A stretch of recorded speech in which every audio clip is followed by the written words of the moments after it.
1542 সালে আজকের দিনে প্রথম খ্রিস্টান মিশনারি ফ্রান্সিস ক্যাভিয়ের গোয়ায় আসেন।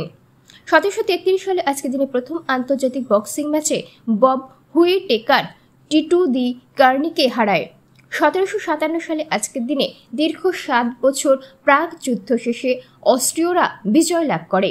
1763 সালে আজকের দিনে আমেরিকান আদিবাসী নেতা পন্টিআক নিউ ইয়র্কে ব্রিটিশদের বিপক্ষে যুদ্ধ ঘোষণা করে। 1775 সালে আজকের দিনে ব্রিটিশ রাজের হাতে মহারাজ নন্দকুমার গ্রেপ্তার হন। 1835 সালে আজকের দিনে জেমস গর্ডন ব্যানট বিখ্যাত নিউ ইয়র্ক হেরাল্ড পত্রিকার প্রথম সংখ্যা প্রকাশ করেন। 1840 সালে আজকের দিনে ইংল্যান্ডে প্রথম ডাকটিকিট চালু হয়। 1857 সালে আজকের দিনে ব্রিটিশ কর্তৃপক্ষ বেঙ্গল নেটিভ ইনফ্যান্ট্রিকে বিলুপ্ত করে মঙ্গল পাণ্ডাকে সিপাহী বিপ্লবের প্রথম শহীদ হিসাবে বিবেচনা করা হয়। 1889 সালে আজকের দিনে প্যারিসের আইফেল টাওয়ার সকলের জন্য আনুষ্ঠানিকভাবে উন্মুক্ত করা হয়। 1910 সালে আজকের দিনে বাবার মৃত্যুর পর পঞ্চম জর্জ ব্রিটেনের রাজা মনোনীত হন।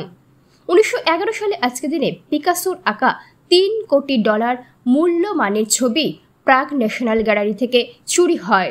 1939 সালে আজকের দিনে জার্মানি ও ইতালি সামরিক ও রাজনৈতিক মৈত্রী ঘোষণা করে, যা বার্লিন রোম অক্ষ নামে পরিচিত।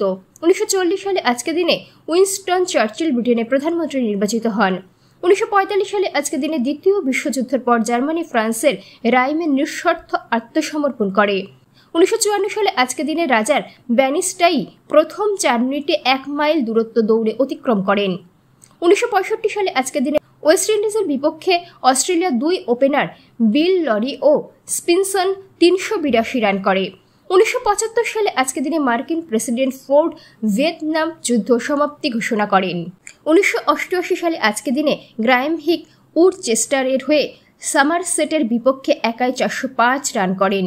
1994 সালে আজকের দিনে ব্রিটিশ রানী এলিজাবেথ ও ফরাসি প্রেসিডেন্ট ফ্রান্সিস মিতেরাঁ 2 দেশের মধ্যে চ্যানেল টানেল উদ্বোধন করেন।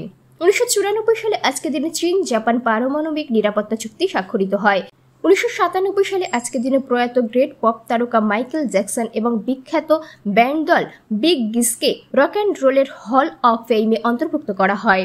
1999 সালে আজকের দিনে সাবেক যুগোস্লোভিয়ার বেলগ্রেডে ন্যাটোর ভুলবশত চীনা দূতাবাসের ওপর বোমা নিক্ষেপে 2 জন চীনা নাগরিক নিহত ও 20 জন আহত হন। 2001 সালে আজকের দিনে সিরিয়া সফরের সময় প্রথম কোন পোপ হিসাবে পোপ পল II মসজিদে প্রবেশ করেন। 2002 সালে আজকের দিনে দীর্ঘ 19 মাস গৃহবন্দী থাকার পর মিয়ানমারের নেত্রী নোবেল বিজয়ী আং সান সু চি মুক্তি লাভ করেন।